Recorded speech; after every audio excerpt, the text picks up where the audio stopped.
Bismillahirrahmanirrahim. Alhamdulillahi rabbil alamin.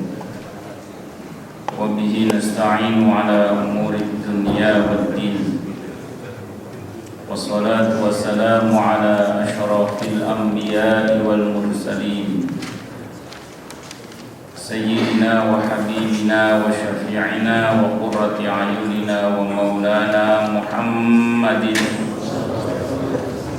wa ala alihi wa ashabihi wa dhurriyyatihi ajma'in, amma ba'd.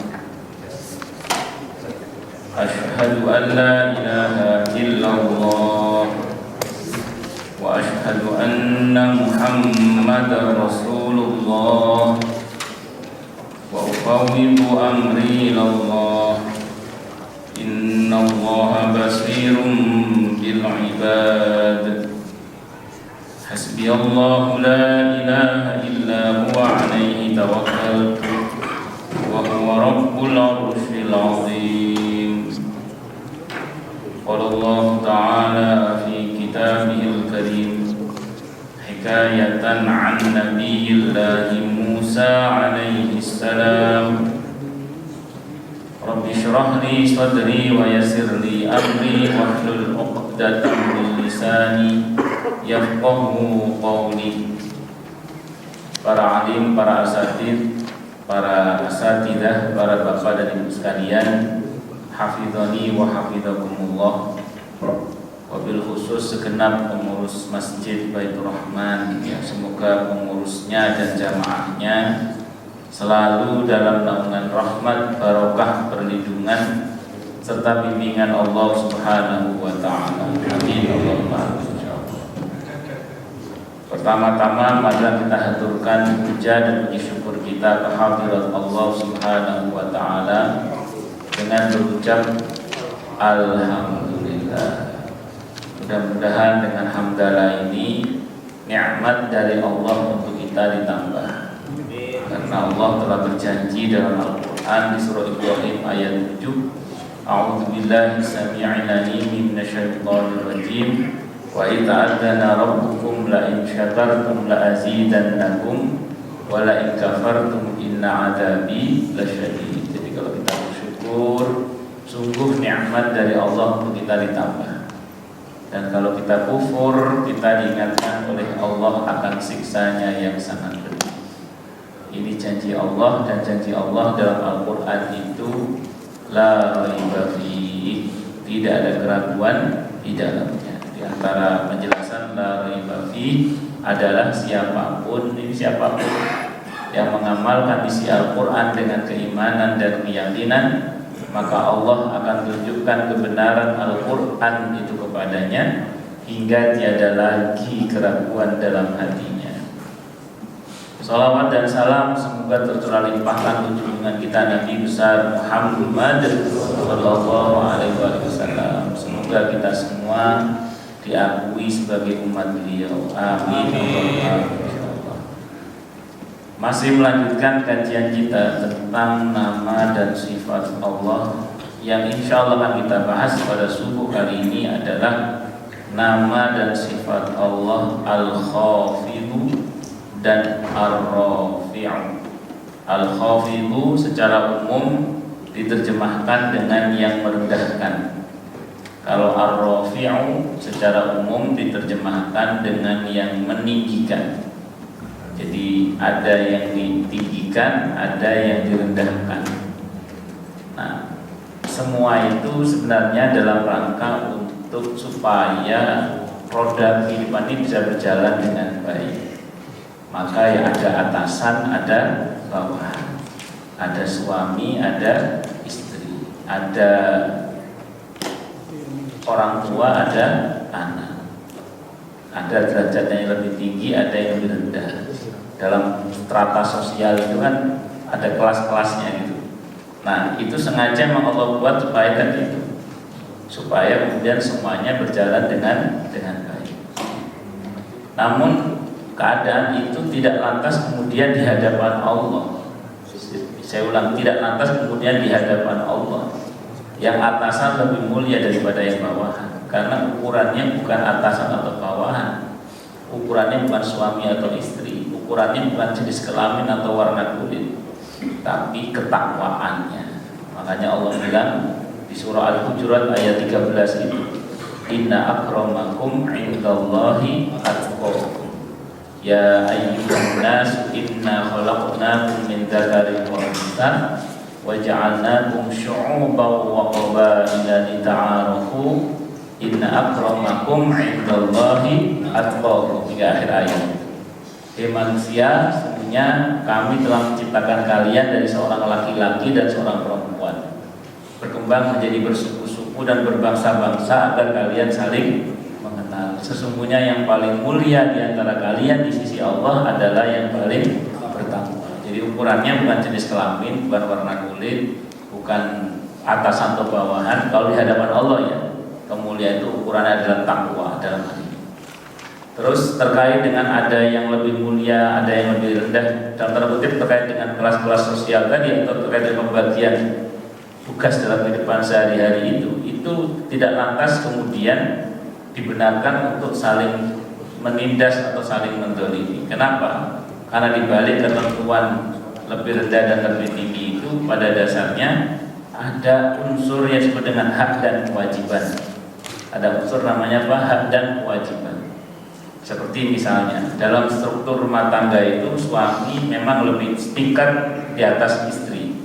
Jadi kalau bahasa Qurannya seorang suami itu memiliki kedudukan satu tingkat di atas istri. Nah, di situ berlaku ketentuan namanya hak dan kewajiban, di mana hak-hak istri dilindungi oleh Allah dengan kewajiban suami, di mana hak-hak suami dilindungi oleh Allah dengan kewajiban istri. Orang tua hak-haknya dilindungi dengan kewajiban anak, hak-hak anak dilindungi oleh Allah dengan kewajiban orang tua. Hak-hak atasan dilindungi oleh Allah dengan kewajiban bawahannya. Bawahannya itu hak-haknya dilindungi oleh Allah dengan kewajiban atasannya. Jadi di situ ada hak dan kewajiban. Orang yang tidak mengenal hak dan kewajiban, dia akan berbuat dolim. Jadi orang itu kalau tidak mengenal hak dan kewajiban, dia akan berbuat apa? Dolim. Makanya terus kemudian kalau terjadi satu persoalan misalnya antar suami istri, antar orang tua dan anak, antar atasan dan bawahan, itu kalau misalnya ada di antara mereka yang merasa terdolimi, itu ukurannya ada kewajiban itu, sehingga jelas. Karena jangan sampai kemudian ada sebagian orang itu merasa terdolimi, padahal sebenarnya dia yang sedang berbuat dolim misalnya. Karena apa? Karena ketidakmengertiannya tentang hak dan kewajiban. Sambil contoh sederhana misalnya, di masa Nabi kita Muhammad Sallallahu Alaihi Wasallam, Aukamakal datang seorang anak lapor sama Nabi, Aukamakal ya Rasulullah, ayahku telah mengambil hartaku tanpa seizinku.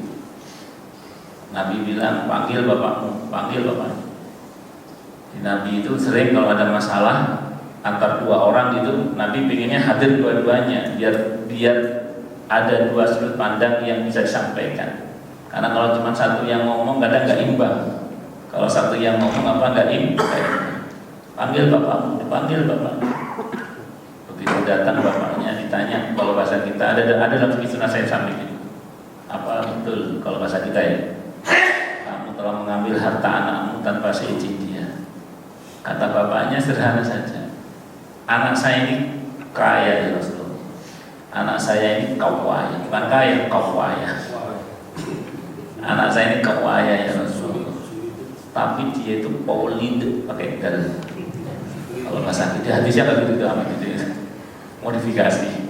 Jadi dia ini kaya tapi apa? Polid. Hak-hak saya sebagai orang tuanya itu tidak dikasih ya Rasulullah.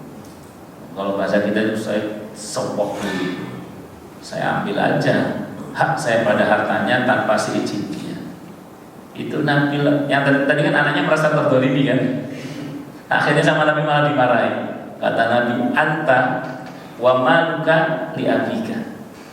Kamu dan hartamu punya bapakmu. Kalau bahasa kita, tadinya kan anak itu mengadu, dia merasa terdolimi gitu. Tapi ternyata justru dia sedang berbuat dolim. Kenapa? Ada hak orang tuanya yang menjadi kewajiban dia sebagai anaknya yang tidak dia penuhi.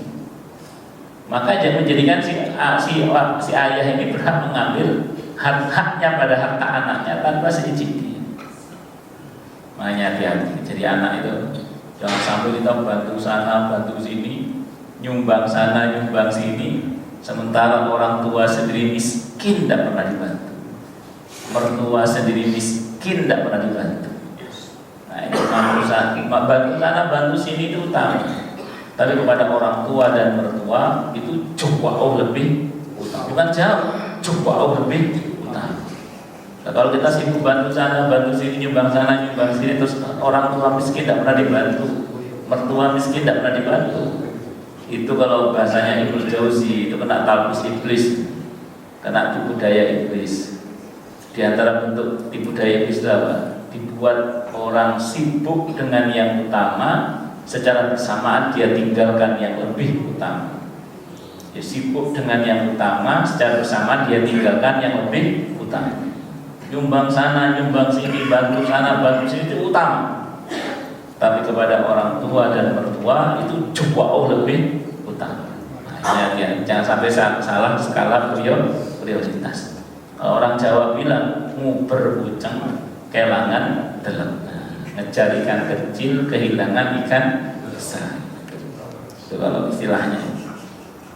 Nanti di masa Sayyidina Umar bin Khattab radhiyallahu anhu juga, atau di masa Nabi dulu deh, ada di Bulughul Maram di bab tentang nafkah. Datang seorang istri kepada Nabi kita Muhammad sallallahu alaihi wasallam, "Ya Rasulullah, suamiku Abu Sufyan itu kaya, tapi ngasih nafkah kepadamu dan anakku itu kurang. Ini sing lanang sugih kaya. Yang lakinya ini kaya tapi ngasih nafkah istrinya itu kurang." Kata Hindu, "Ya Rasulullah, boleh nggak saya ngambil hak saya pada hartanya tanpa seizin dia?" Kata Nabi, boleh, asal dengan cara yang ma'ruf, dengan cara yang baik. Dengan cara yang baik itu ya jadi kurang sampai sing lanang ya secukupnya. Cukup.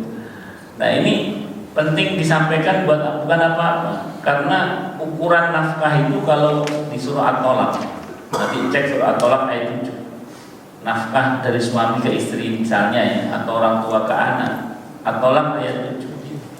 Apa kata Allah di situ? Falyunfiq du sa'atin min sa'ati. Tidaklah orang yang sedang di lapangan rezeki itu memberikan nafkah kepada, kalau suami ke istrinya, kalau orang tua ya ke anaknya, itu berdasar pada kelapangannya. Jadi menafkahi istri dan atau anaknya, kalau suami saya ulang, atau orang tua, itu berdasar pada kelapangannya. Falyunfiq du sa'atin min sa'ati. Maka hendaklah seorang itu memberikan nafkah kepada, kalau suami istrinya, tadi saya ulang, kalau orang tua ke anaknya ya dengan berdasar pada kelapangannya. Wa man qudira alaihi rizquhu falyunfiq mimma ataahu. Dan siapapun yang disempitkan rezekinya, hendaklah dia tetap memberikan nafkah berdasar pada apa yang Allah berikan kepadanya. La yukallifullahu illa ma ataha. Allah tidak bebani dia seseorang itu kecuali berdasarkan pada apa yang telah Allah berikan kepadanya. Maksudnya apa? Kalau suami uangnya lagi banyak, kalau bahasa kita, ya sejahterakan istri sama anaknya itu. Orang tuanya juga disejahterakan. Itu kalau dia punya uang banyak. Wis pensiun, nah, pensiun, namanya jenis pensiun ya. Istri jangan menuntut suami di luar kemampuannya, Pak. Karena kan biasanya kalau pensiun itu uangnya tidak segagah ketika sebelum pensiun. Tapi ada juga sih yang setelah pensiun lebih gagah ini ada. Ada jamaah saya di era emas itu, sampai dengan selesai menjabat itu, untuk jabatan seperti beliau itu kategorinya miskin.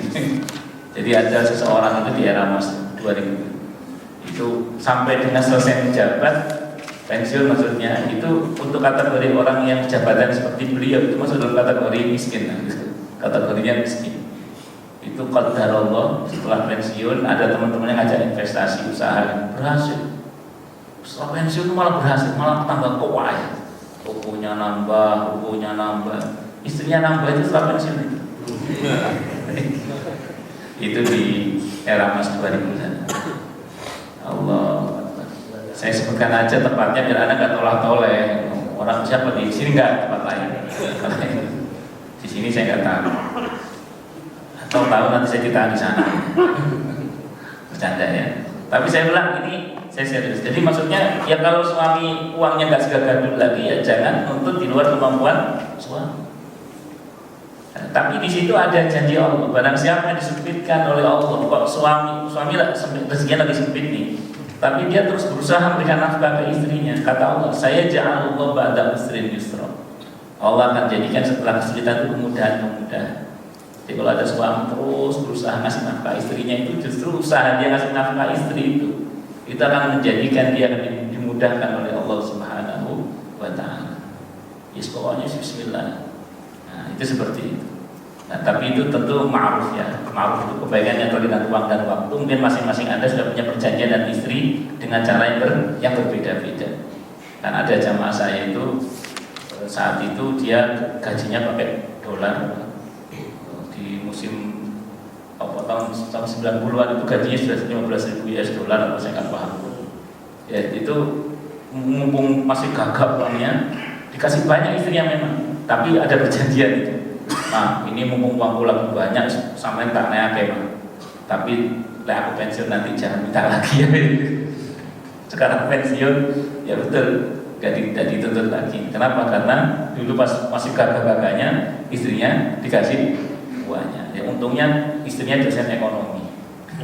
Jadi ngerti, pinter-muter duit itu. Untungnya dosennya apa? Dosen ekonomi. Pinter-muter duit. Duitnya diputer, nah, di manajemen. Itu diantaranya. Kita teruskan lagi ya. Itu ketentuan nafkah. Maka ketika seorang suami yang kata Hindu tadi kaya, kok kemudian tidak memberikan nafkah yang cukup buat istrinya, itu Nabi membenarkan tindakan istri kalau mengambil haknya pada hak suami tanpa seizin suami. Tentu ini gambaran keluarga yang gak ideal ya. Ini gambaran keluarga yang tidak ideal. Yang ideal itu ya baik dari awal baik dan tahu sama tahu ya pokoknya nggak ada sampai ambil hak begitu. Tapi inilah yang disebut dengan gambaran-gambaran yang tidak ideal. Ya Islam masih solusinya seperti itu. Kenapa? Karena ada hak di situ. Walaupun sebenarnya akan lebih baik kalau dari awal ya suami ngertiin istrinya, istri ngertiin suaminya. Itu seperti itu. Makanya harus dicatat oleh para suami, ngasih duit istri itu pahalanya besar, bukan besar, besar. Bahkan nanti sekali waktu kalau Anda punya kitab Riyadhus Shalihin di rumah, buka itu nanti hadis yang bab yang ke-36. Bab yang berapa? Yang ke-36. Di situ ada hadis sahih yang menyebutkan bahwa infak kepada karib kerabat itu pahalanya lebih besar daripada fisabilillah.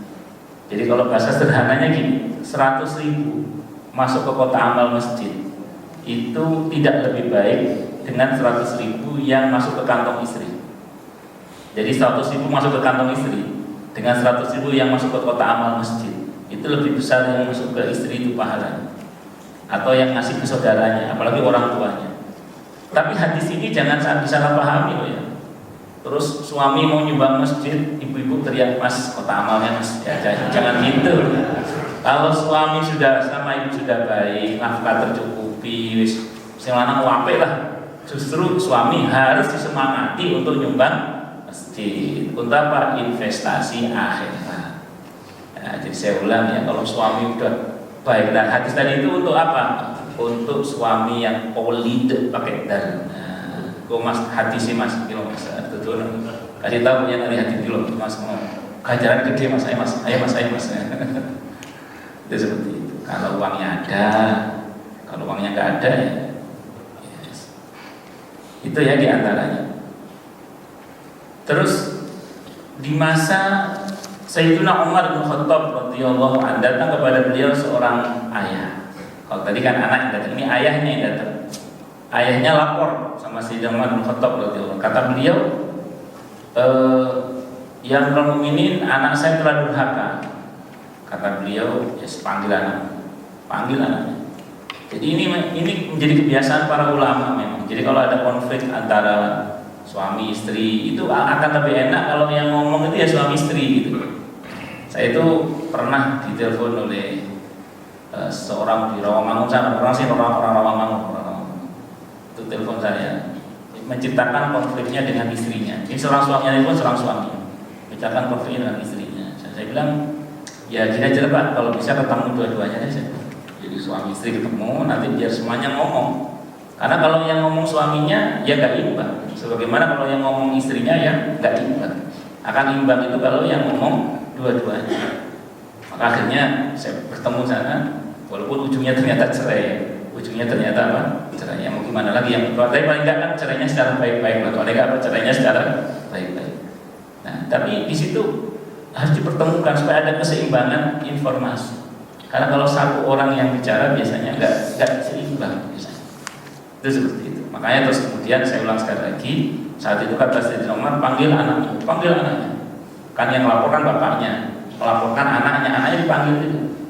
Kata beliau, kalau bahasa kita, apa betul kamu durhaka sama bapakmu?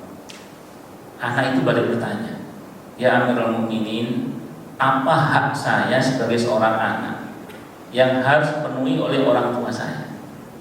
Apa hak saya yang harus penuhi oleh orang tua saya sebagai anak? Apa hak saya? Kata beliau, kata Sayyidina Umar bin Khattab radhiyallahu anhu, beliau mengatakan yang pertama diberi nama yang baik. Kata anak itu nama saya jelek, artinya hati-hati kalau masih nama anak itu harus hati-hati, kasih nama yang artinya baik, karena itu hak anak. Terutama kalau untuk keluarga-keluarga anak muda sekarang, keluarga-keluarga milenial ini, hati-hati kadang ngasih nama itu pakai ke Arab-Araban tapi merujuk pada kamus nama Islami yang nggak jelas. Sehingga kemudian ada orang pernah nanya ke saya, orang Kemang agak sana gitu, nanya ke saya, Ustaz, ini cucu saya mau saya kasih nama Sahiro. Kok Sahiro Bu? Apa artinya Sahiro? Saya tanya gitu. Ya saya sudah tahu artinya, tapi saya tanya, kalau di kamus nama Islam ini Sahiro ini artinya bulan purnama yang bulat mundur itu, bulan purnama. Saya bilang sama beliau, Bu, Sahiro itu artinya tukang sihir perempuan. Saya bilang gitu. Sahiro itu tukang sihir perempuan. Saya bilang gitu. Kata kamus-kamus itu rada ngawur, kata kamus-kamus. Sing ngarang yo kok gak jelas. Itu seperti itu. Kamus-kamus nama Islam itu loh, ya Allah. Ada ya. Itu di antaranya. Pernah itu lagi ada seorang ibu, kalau ini orang Bintara, nanya saya, ini cucu saya mau kasih nama Sahi, Ustaz. Namanya Sahi. Di situ apa artinya Sahi? Wanita yang ya pokoknya apa saya lupa itu. Apa ya? Apa saya mau lupa apa di kamus itu pokoknya artinya apa gitu, mohon maaf. Ya wis saja. Sahi itu kalau dalam bahasa Arab pasaran artinya teh. Jadi orang Arab kalau nyebut teh itu sahi. Tapi kalau dalam bahasa Arab resmi, sahi itu artinya orang yang lupa. Sahin itu orang yang lupa. Sahin itu orang yang lupa. Nah, terus kemudian kalau syahi pakai syekh itu orang yang ambisius. Syahi orang yang ambisius. Makanya hati-hati kasih nama itu apa? Hati-hati. Yang ya belum lama ini saya ketemu sama ibu-ibu, ibu putranya Hafid kemana? Bukan Hafid Ustaz, Hafiz Bu, Hafiz Ustaz, Hafiz. Oh ya sudah, anak ibu Hafiz ya. Kalau Hafiz itu orang yang hafal, orang yang menjaga. Kalau Hafiz orang yang nahan kencing, saya bilang gitu. Paham teman-teman? Ya, jangan Hafiz pakai dot. Kalau Hafiz pakai Z, itu artinya nahan kencing. Hati-hati. Siapa namanya Hafiz? Nahan kencing. Kalau hafid orang yang hafal, orang yang menjaga, itu hafid namanya. Ini hati-hati kalau ngasih nama. Kata nama saya jelek, kata anak muda. Kata Sayyidina Umar melanjutkan, yang kedua hak anak adalah diberi ibu yang baik. Diberi ibu yang baik. Apa kata anak ini? Ibu saya seorang majusi, perangainya buruk. Jadi bapak-bapak harus diperhatikan ya, di antara kewajiban kita sebagai seorang ayah memberikan ibu yang baik bagi anak-anak kita. Tapi jangan mikir gini, wah ini kan ibu anak saya kayaknya nggak baik, mesti cari ibu lagi nih yang baik. Bukan itu. Yang dimaksud adalah tugas kita para suami mendidik istri kita agar menjadi ibu yang baik bagi anak-anak kita. Itu maksudnya. Bukan cari ibu lagi yang baik, bukan, tapi ibu anak kita itu jadikan ibu yang baik. Istri kita didik dengan baik agar menjadi ibu yang baik bagi anak-anak kita. Itu maksudnya itu seperti itu. Nah, terus saya sering kalau sebagai para suami itu kan ngomongnya gini, kita nggak cukup ilmu Ustaz untuk mendidik istri kita, kita nggak cukup ilmu untuk mendidik istri kita. Gampangannya saya tidak punya basis agama yang cukup untuk mendidik istri saya. Bagaimana? Ini saya sering bilang ke para suami di banyak tempatnya. Kalau Anda, termasuk saya sendiri misalnya, tidak cukup ilmu untuk bisa mendidik istri kita secara langsung. Saya ulang ya, kalau kita tidak cukup ilmu untuk mendidik istri kita secara langsung, karena ya walaupun ustadz belum tentu bisa mendidik istrinya juga. Kalau ustadz itu bukan cukup ilmunya, karena nggak cukup nyalinya menghadapi istrinya. Loh, jangan salah nanti. Tapi biasanya suami yang begitu di wajahnya tampak berat-berat penderitaannya, biasanya gitu. Saya tidak. Nah, saya ulang ya. Jadi ketika kemudian kita tidak sanggup mendidik istri kita secara langsung, ini saya sering bilang ke banyak para suami itu, tolong jangan dipotong ini ya. Jadi pernyataan jangan dipotong. Tolong jangan diizinkan istrinya datang ke majelis taklim. Jadi kalau kita nggak bisa didik istri kita secara langsung, tidak bisa didik langsung, itu tolong istrinya jangan diizinkan datang ke majelis taklim. Jangan diizinkan tapi suruh. Nah, jelas ya. Kalau diizinkan nggak jalan kan? Kalau diizinkan kadang nggak jalan. Tapi suruh, ayo mak ke majelis taklim, ayo datang. Itu di Baitur Rahman itu Jumat ya ada kelasnya. Apalagi saya Jumat apalagi Rabu itu ada kajian. Ayo mak datang. Jangan diizinkan, suruh, ayo datang. Itu seperti bisa dimengerti sama okay? Nah itu diantara. Terus yang ketiga kata Sayyidina Umar bin Khattab radhiyallahu anhu, diantara kewajiban seorang tua kepada anaknya dalam memberikan pendidikan yang baik, bahkan yang terbaik buat anak-anaknya. Begitu. Yang ketiga dia bilang, ayah saya cuek. Saya nggak pernah diingatkan oleh ayah saya nggak pernah dinasihati oleh ayah saya. Padahal kalau dalam pendidikan itu kan, kalau mendiamkan kesalahan anak itu sama dengan kita rela anak itu salah sampai hari tuanya. Maka problem di hari tua sebagian orang tua itu ya karena ya tadi itu diantaranya kesalahan anak itu tidak pernah diluruskan oleh orang tuanya, sehingga itu menjadi kesalahannya sampai hari tuanya. Maka kemudian saya ulang sekali lagi, ini diantara kewajiban orang tua kepada anak. Apa kata Sayyidina Umar bin Khattab radhiyallahu, beliau nggak melanjutkan sampai 3 itu udah cukup udah. Walaupun itu masih ada kewajiban yang lainnya. Begitu sampai di situ, beliau menghadap ke arah ayahnya. Tadinya ayahnya merasa terdolimi kan, karena anaknya durhaka. Sekarang malah dimarahi sama beliau. Apa kata Sayyidina Umar bin Khattab radhiyallahu? Kamu, kata beliau, telah durhaka kepada anakmu sebelum anakmu mendurhakai. Jadi kamu telah mendurhakai anakmu sebelum anakmu mendurhakai. Nah, jadi ukurannya itu hak dan kewajiban itu. Maka kapan hari ketika saya isi kajian di sebuah perusahaan yang sempat terjadi konflik intern perusahaan itu ada yang nanya ke saya dari orang-orang dalamnya, ini gimana sih Ustaz? Karena ada sebagian orang yang ini merasa terdolimi, padahal sebenarnya kita tidak merasa mendolimi. Ukurannya apa sih Ustaz orang itu mendolimi atau tidak dolimi itu? Maka saya sampaikan hak dan kewajibannya, terutama tentang atasan dan bawahan.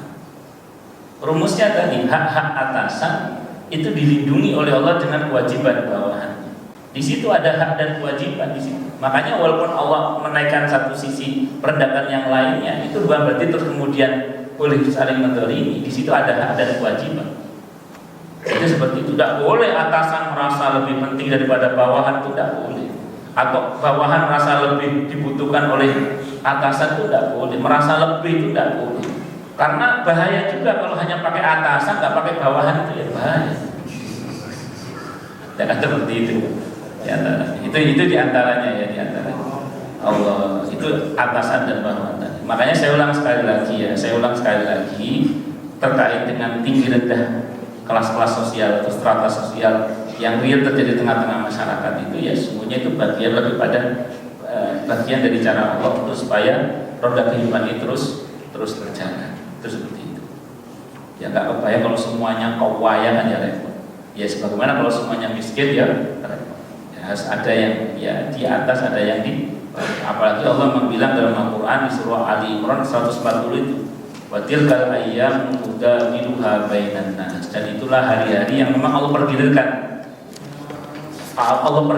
Jadi apa ya, kejayaan dan kejatuhan Allah pergilirkan. Itulah hari-hari di mana kejayaan dan kejatuhan itu memang Allah pergilirkan. Itu tentang kisah perang Uhud ya. Kalau bahasa Allah pada Nabi, sebagaimana dulu kamu pernah menang, sebagaimana mereka pernah kalah Muhammad, sekarang ya kamu lah yang kalah gantian. Itu kalau bahasa kita. Jadi karena kejayaan dan kejatuhan memang Allah pergilirkan. Dan saya beberapa kali ketemu dengan banyak orang yang mungkin sebelumnya ya di atas, terus sekarang di bawah, terus sebelumnya di bawah, sekarang di atas, macam-macam. Itu biasa sunnatullah. Sebenarnya nggak jadi soal mau di atas mau di bawah. Yang penting itu bagaimana di setiap roda kehidupan itu kita dekat dengan pertolongan Allah. Itu yang paling penting. Jadi yang paling penting bagaimana kita dekat dengan pertolongan Allah. Itu yang paling penting sebenarnya. Al-khafid berasal dari kata khafad yang berarti merendahkan, ar-rafi' dari kata rafa'a yang berarti mengangkat. Dalam Al-Quran dua kata ini tidak ditemukan. Tidak ada dalam Al-Quran yang menunjuk pada nama dan sifat Allah. Tapi ada ayat yang menyatakan bahwa Allah adalah rafi'ud darajat, yaitu di Al-Quran surah Al-Mu'min, surah Al-Ghafir atau surah ke-40 ayat 15 itu. Rafi'ud darajat itul arsy yudhiruha min amri ala man yasha min ibadihi yudhiru yaumat talaq. Dialah Allah yang maha tinggi derajatnya, yang punyai arsy, yang mengutus Jibril dengan membawa perintahnya kepada siapa yang dikehendakinya di antara hamba-hambanya supaya dia memperingatkan manusia tentang hari pertemuan, yaitu hari kiamat. Dan begitu seterusnya. Terkait dengan nama ini berarti ada di mana Ustaz? Nama Allah Ar-Rafi dan Al-Khafid ini ya adanya di hadis yang kita sebut dulu di awal, yaitu ada dalam hadis At-Tirmidzi ya. Rincian nama Allah Al-Khafid dan Ar-Rafi ada dalam hadis riwayat At-Tirmidzi. Kalau tentang Khafid itu ada di surah Al-Waqiah tentang isyarat betapa Allah itu nanti di akhirat juga ada yang ditinggikan, ada yang dikatakan khafidatur rafi'ah dan begitu seterusnya. Allah alam shawab sudah suruh ya. Monggo silakan yang mau tanya, protes, marah boleh silakan. Bagi orang-orang yang sukses dunia akhirat, selamat dunia akhirat, bahagia dunia akhirat, dan dipermudah sebesar oleh Allah di dini wa dunia wal akhirah. Semoga Allah limpahkan hidayah selalu untuk kita. Semoga Allah tingkatkan selalu hidayah untuk kita. Dan semoga Allah berikan hidayah untuk siapapun yang melihat kita. Subhanakallahumma bihamdika asyhadu an la ilaha illa anta astaghfiruka wa atubu ilaik. Sallallahu alaihi Muhammad wa ala alihi wasallam. Saya mohon maaf. Wassalamualaikum warahmatullahi wabarakatuh.